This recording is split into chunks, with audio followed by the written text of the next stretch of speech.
the allegation was that if monies were needed, as an example for the purchase of properties, monies would be able to come out of there.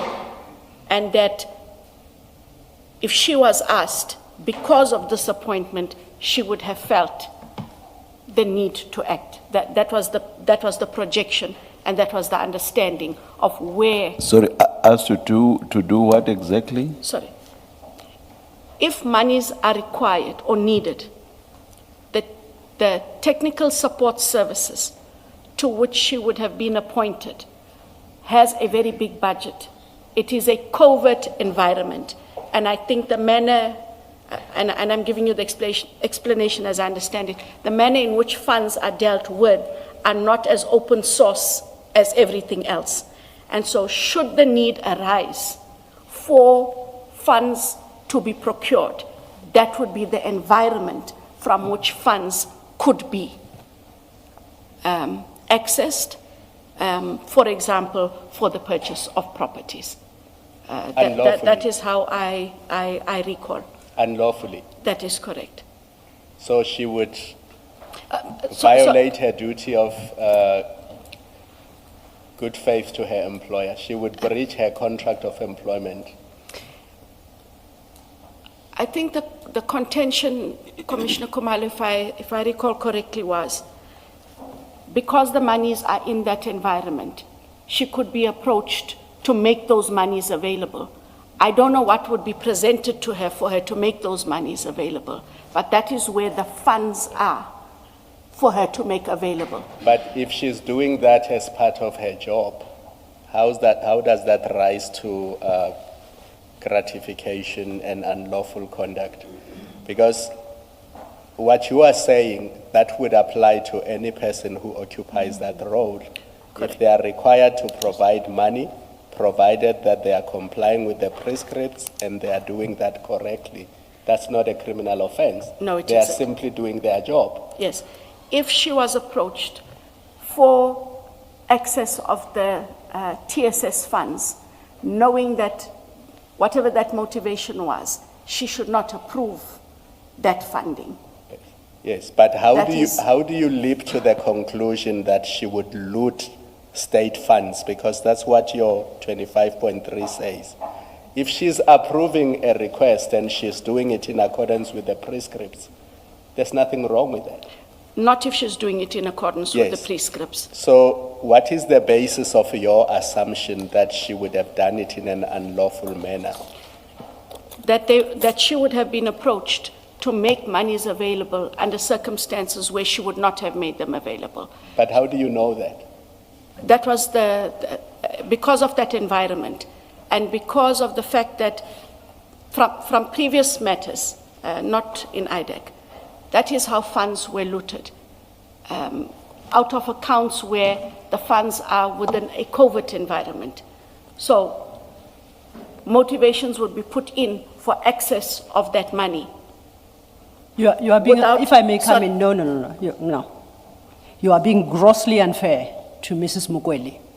Now you are attributing conduct of persons she has no knowledge of to her. In the future, no harm.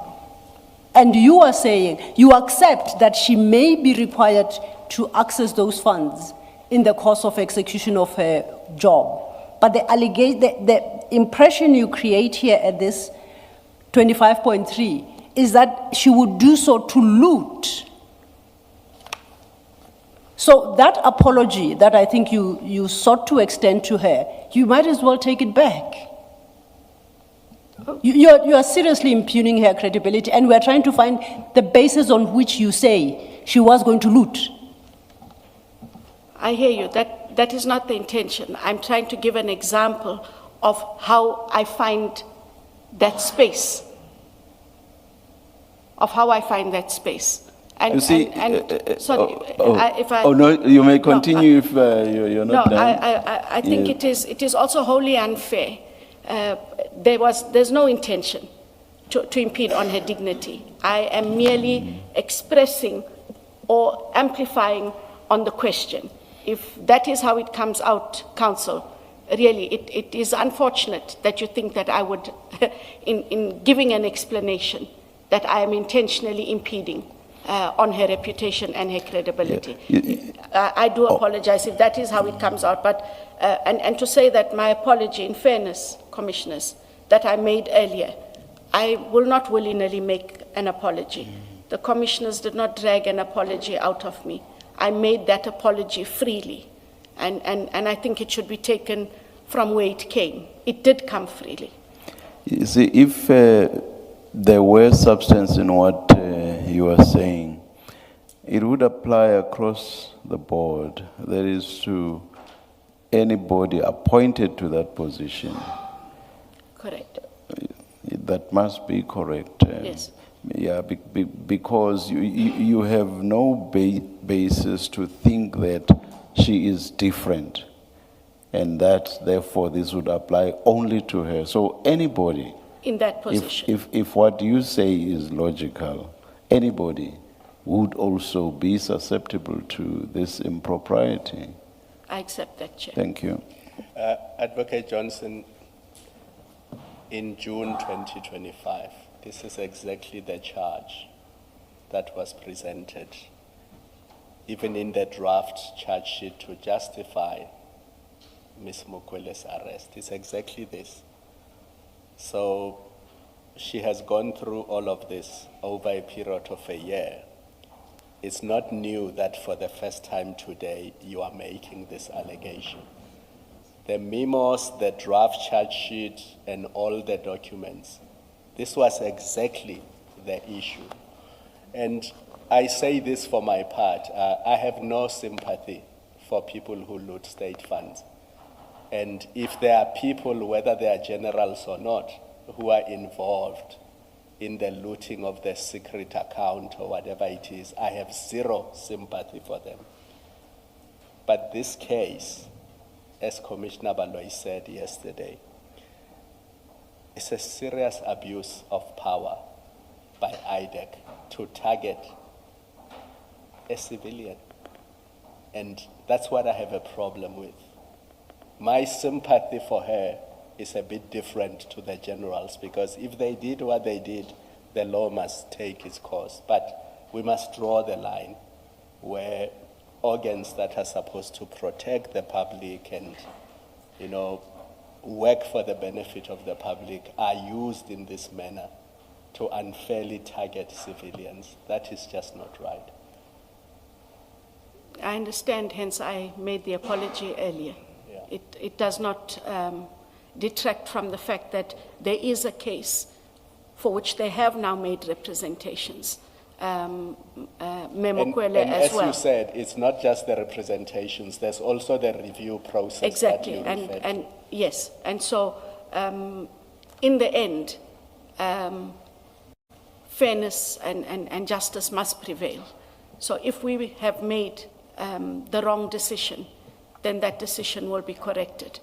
And I'm saying that in terms of the appointment, I'm not retracting anything that I said at all. I think my difficulty with you is if you should not think that the fact that there's a review process, there's a representation process, and therefore what you sought to do, which is to prosecute, if those decisions are reversed, then all is good. It cannot be that. Our inquiry is really about why did you make these decisions. It's not about the merits of your case. And I think we may not have fully succeeded to steer from talking to the merits, because they're intertwined with your processes, your thought processes, your decision-making process, what you evaluated, and we compare that with the legislative mandate that you have and requirements. So fact that there will be reviews and representations that maybe do succeed is not really of our concern. Our concern is, how do you make this charge, for example, how does that allegation even arise that she is potentially guilty of a predicate offense of gratification? but not just her. And she has been the focus of Commissioner Khumalo because she's a civilian. But any criticism that comes out of Section 25.3, in my view, applies to everyone that you have charged with an offense of gratification as defined in PRECA. And it comes from, but there are no facts alleged by Mr. Adams, the aunt, not in his Section 27, not in the affidavit, that paragraph 2 that speaks only about Ms. Mokwele's appointment. Nowhere else does he make allegations that form a reasonable basis for you to prefer a charge of gratification as defined in PRECA. That is really the issue, right? And so the inquiry to you is, why did you authorize that? Why did your investigators get to that point? Why did the prosecutor, firstly your internal prosecutor, get to that point? Why did your DPP, who said, I concur with the charges, they are good, what were they working off? So we're still at first base, before representations and before a review. Where does this all come from, right? And on the face of it, so far, between you and Colonel Pareachi, you haven't given a satisfactory explanation, I must say. And I accept that you're still going to give us documents, the statement, the A1 statements, and maybe we'll see from there what were the facts that led to this allegation in 25.3, but also that led to the charge itself. Absent that, if you do not have documents that show the facts on which this charge or this 25.3 is founded, if you don't have any such documents, then this was an arbitrary decision not based on any facts, and because of it being an arbitrary decision, it is a use of investigative powers for ulterior purposes. If it is not explained satisfactorily for ulterior purposes, then we have to ask the question, what was the purpose? I hope you understand. I do understand. What I'm saying, yeah. So we still have to answer that question. Correct. And hopefully your statements will the A1 statements will put us at peace that, well, there was a basis for that. But as matters stand, I must say, from where I'm sitting, that with everything that is before us, and until we get something else, then the exercise of the power to investigate and to charge an offense of gratification under PRECA was exercised without proper consideration, without facts placed properly, and I underline properly, placed before you for this, and the prosecutor and all the people that I've listed, to formulate that charge.